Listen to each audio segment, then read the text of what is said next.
Last time we stopped at this paragraph.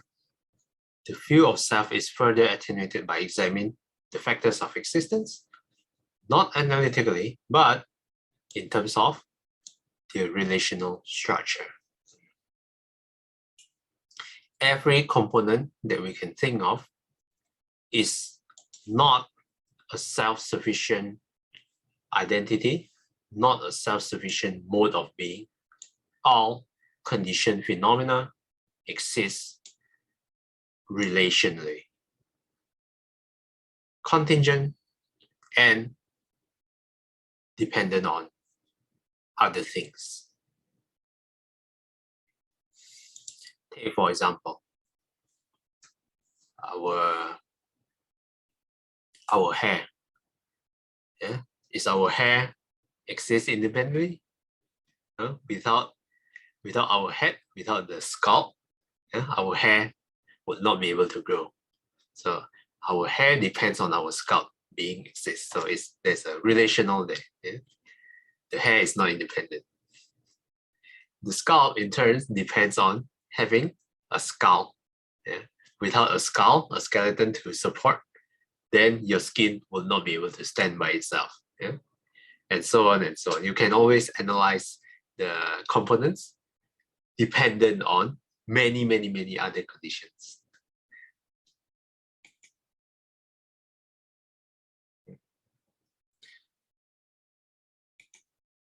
The next paragraph,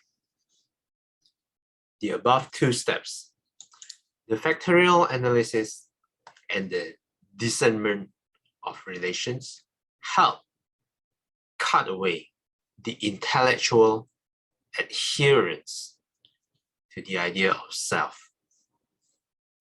But they lack sufficient power to destroy the ingrained clinging to the ego sustained by erroneous perception. To uproot this subtle form of ego clinging requires a counteractive perception, direct insight into the empty, coreless nature of phenomena.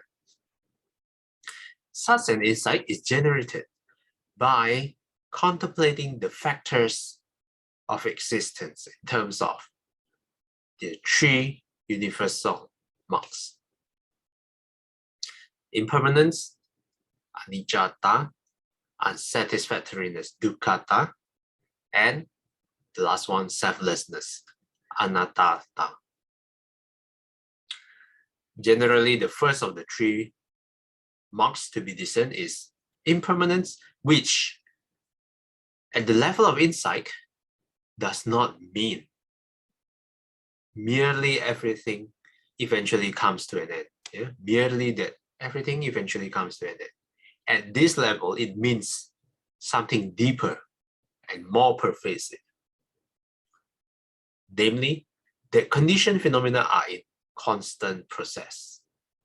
Happenings which break up and perish almost as soon as they arise.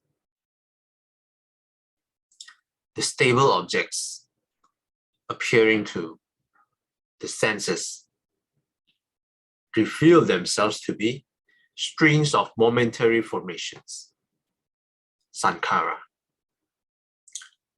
The person posited by common sense dissolves into a current made out of two intertwining streams.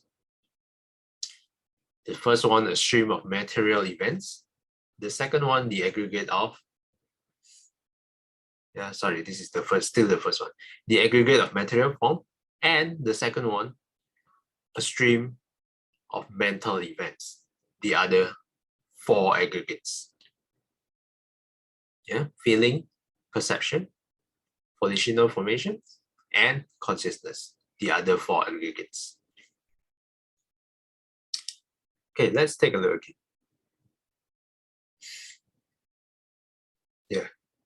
The above two steps, factorial analysis, refers to the earlier paragraph about the five aggregates and the six sense bases.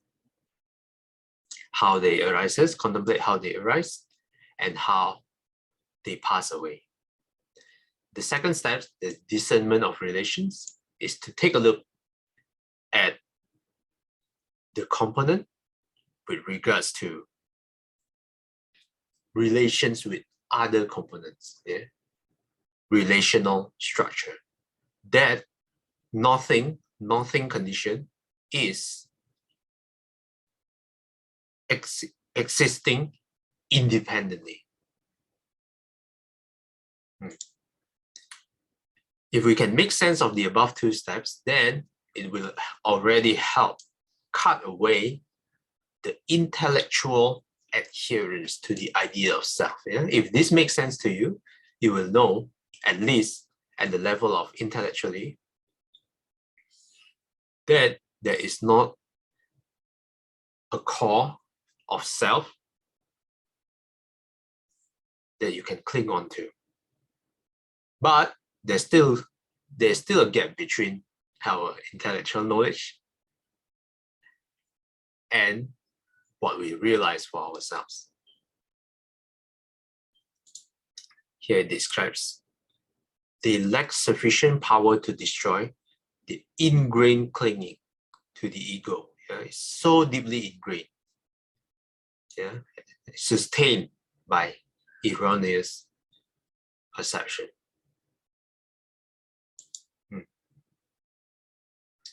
Then what can we do? How to uproot this subtle form of ego clinging? We need a direct insight into the empty, causeless nature of phenomena. Such an insight is generated by contemplating the three factors of existence in terms of the three universal marks, three universal characteristics: impermanence, unsatisfactoriness, and selflessness. Yeah. Sometimes it's also translated as suffering.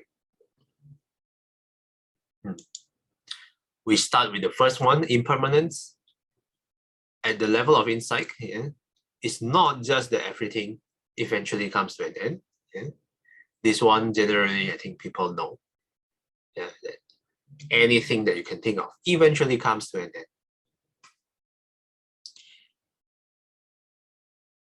At this level, it means something more deeper, more pervasive, that conditioned phenomena are in constant process. It happens, it breaks up and perish. Here is the keyword, almost as soon as they arise. What we perceive to be the stable objects appearing through our senses, yeah, through our eyes, ears, nose, body, tongue, reveal themselves to be streams of momentary formations, yeah, happening, break up, and perish almost as soon as they arise. The person posited, let's define this word, posited. Put forward as fact or as a basis for argument. Yeah. Put in position, place. The person put forward, submitted.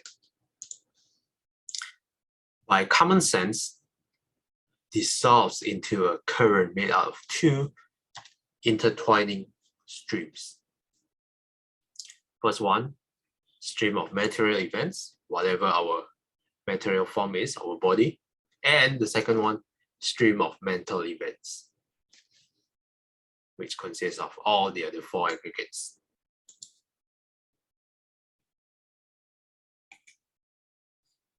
Okay, any questions or comments for this paragraph?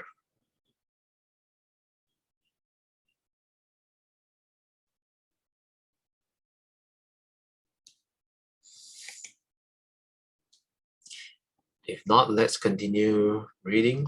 How about Sister IQ? Would you like to read? When impermanence is seen, insight into the other two marks closely follows. Since the aggregates are constantly breaking up, we cannot pin our hopes on them for any lasting satisfaction. Whatever expectations we lay on them are bound to be dashed to pieces by the inevitable change. Thus, when seen with insight, they are dukkha, suffering in the deepest sense. Then, as the aggregates are impermanent and unsatisfactory, they cannot be taken as self. If they are self or the belongings of a self, we will be able to control them and bend them to our will or to make them everlasting sources of bliss. But far from being able to exercise such mastery, we find them to be grounds of pain and disappointment. Since they cannot be subjected to control, these are factors of our being are anatta, not a self, not the belongings of a self, just empty, ownerless phenomena occurring in dependence on conditions. Thank you. Thanks, Sister Akim.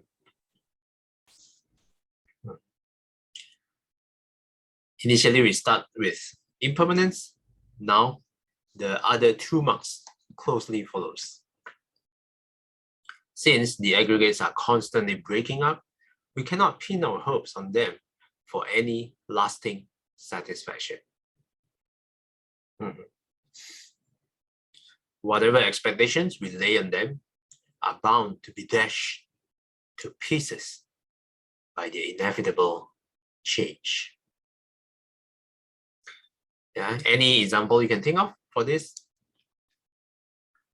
A very direct example, our own body. Yeah, day to day, we think like, it doesn't feel like we are aging, right? Yeah, when you look in the mirror, yeah, if you have a mirror, doesn't seem like you change from your current self compared to yesterday. Doesn't seem like you age. But if you take a look at your past photos, 10 years ago, 15 years ago, 20 years ago, and then you can see drastic changes. Yeah. And okay, especially this line, we cannot pin our hopes on them for any lasting satisfaction. Yeah, a very noticeable factor is of course due to aging. I recall Shifu always likes to make this joke. Yeah, he always put it in a way that generates a laugh and also an insight. When there's a lot of students and he asks them, "Are you guys afraid of aging?" Then Shifu says, "No." Why? Because you all have SK2. That was Shifu's joke. I still recall very clearly.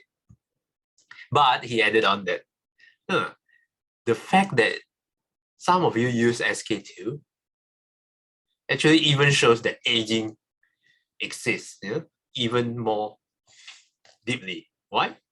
If aging does not exist, then all of you don't need an SK2 to maintain your beautiful look.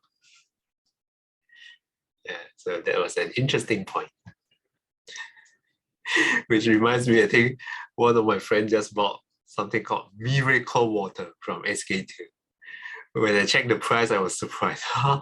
It's like at least $100 to $200. Huh? They label it as Miracle Water, and then a lot of people buy into it. Maybe it does help to slow down, but eventually anyone is bound to the law of aging. Okay, let's continue. Thus, when with insight, they are dukkha, suffering in the deepest sense. Because we always want to be young, we always want to be beautiful, we all want to be handsome all the time. But reality says that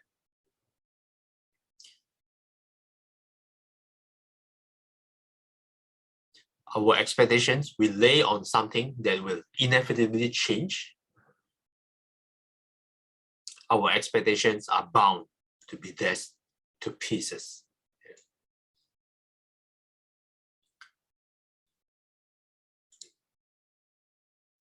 Now that we know the aggregates are firstly impermanent and secondly unsatisfactory, then why do we consider them as a self?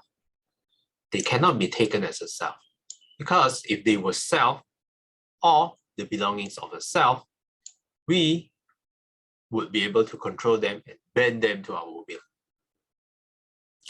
to make them everlasting sources of bliss.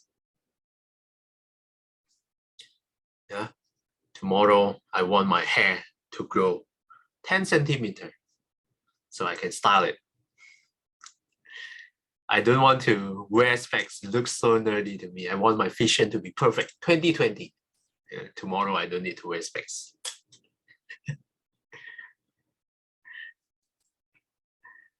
My teeth is a little bit uneven. I want to straighten it up with my own willpower. Now everything's straight up. My smile is much brighter and cleaner.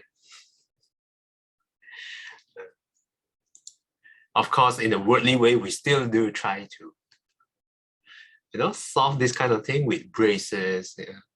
Sometimes hair, we let it grow for, 1 month, 2 months, then finally go to the barber. Barber, I show him the photo. I want this hairstyle. Do this for me. Yeah. That is the worldly way. But does that mean we are in control? This is, I think, is the tricky part. It feels as though we are in control. But our control that we can exercise is very limited. It depends on so many conditions. And you have to put in a lot of effort just to be able to maintain the control of this, just for this body.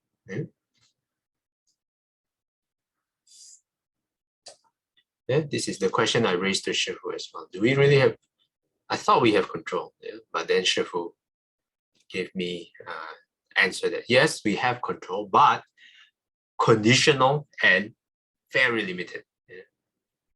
I cannot just say, I'm a little bit short, 168 centimeter, I want to grow 20 centimeter taller. Zoop, I suddenly grow taller.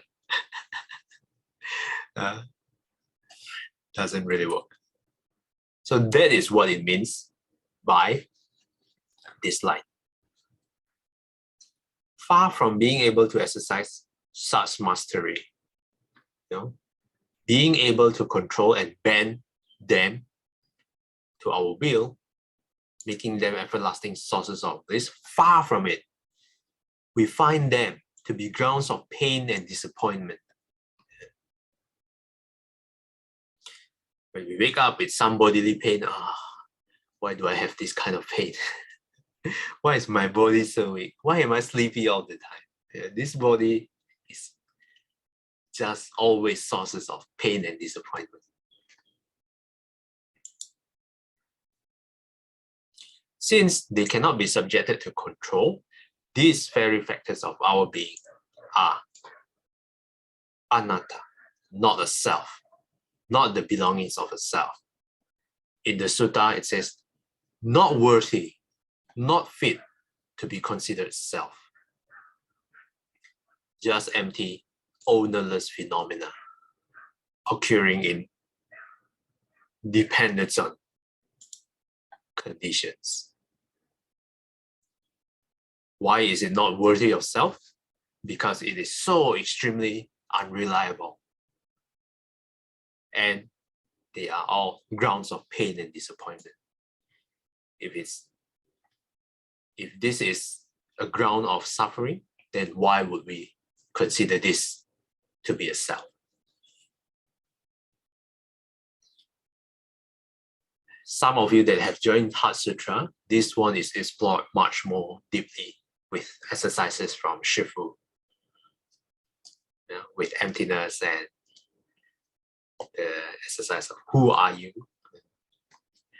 Maybe you can try the exercise again. Any comments or questions so far on these two paragraphs?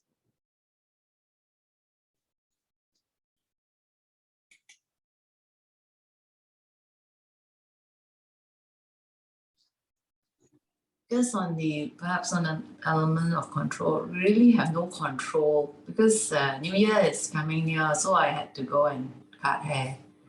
So, and then I was thinking, it's still quite far away from New Year, right? So I have delay and delay. And hair just grow and grow, grow and grow. And you know, the front, especially the front, just poke into the eyes. I said, cannot stop also. So it just naturally grow. So I was thinking, oh, cut hair also, you know, is not within our control. And then just now Marcel was saying, you know, even if we have a bit of control, there are so many conditions that to be able to enable this control. Then I was thinking, as Marcel spoke just now, I was thinking, yeah, it's quite true, because first of all, I have to make an appointment to do a haircut because now it's very busy. So go there, the lady was there, that's a condition. Went in now, you know, if we cut hair, right, we can at least cut our own fringe, right? If we really have no control, why we need to go to a hairdresser? Because we can't cut behind. We can't cut here, cut there, right? So as simple as that, you know, you need a hairdresser to cut. Maybe perhaps like, maybe that's why all the vulnerables and like Marcel, you get a bowl, it's easier, you just go like that.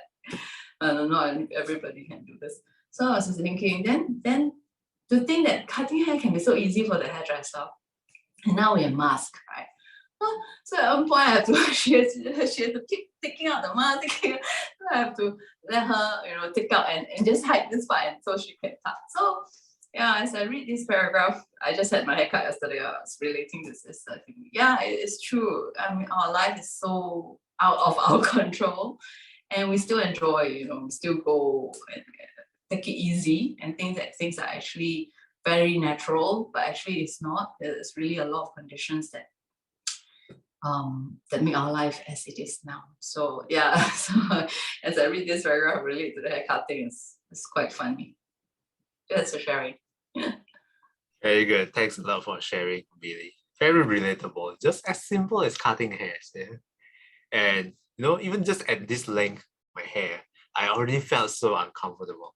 I can't imagine being ladies, you know, who have a long hair and then with a climate like Singapore, which is really hot, they can maintain such a nice hair and a long hair without feeling discomfort.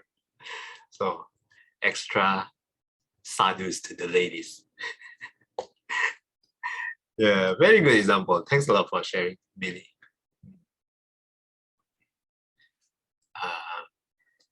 Yeah, Shifu also gave an example of even just raising our hands. I think we discussed before when Sakyam was here.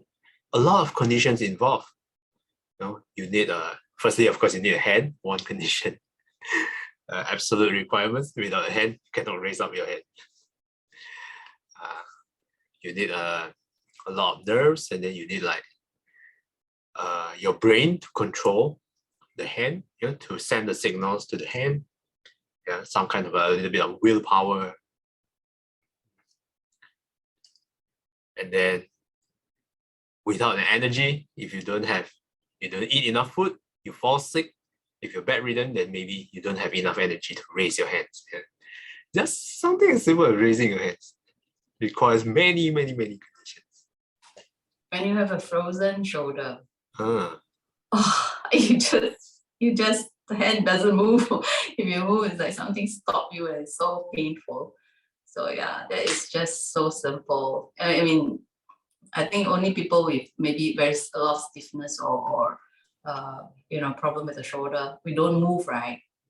You actually cannot lift your hand when you have a frozen shoulder. So that is as easy to contemplate on this point about the hand. Yeah. yes. Did you get frozen shoulders? Because I saw people getting it, so I'm afraid. So when there's ache, I start to move. So that helps. Yeah, if you're not aware, you know, if you work the whole day sitting down, and if you're very tense, you can get frozen shoulder. Yeah, Marcel is too young. You're too young to get frozen shoulder. This is the illusion of youth. Complacent. Okay, thanks for sharing. Anyone else would like to share? Okay. Okay. If not, let's do a dedication. 愿消三障诸烦恼，愿得智慧真明了。普愿罪障悉消除，世世常行菩萨道。阿弥陀佛。Till we meet again, may we be guided by the Buddha, Dhamma, and the Sangha. Sadhu, sadhu, sadhu. Have a conditional Tuesday ahead. Okay, thanks everyone for participating. I'll see you guys next time. Okay, thank you, Brother Marcel. Thank you, everybody. Thank Bye-bye. you. Bye-bye.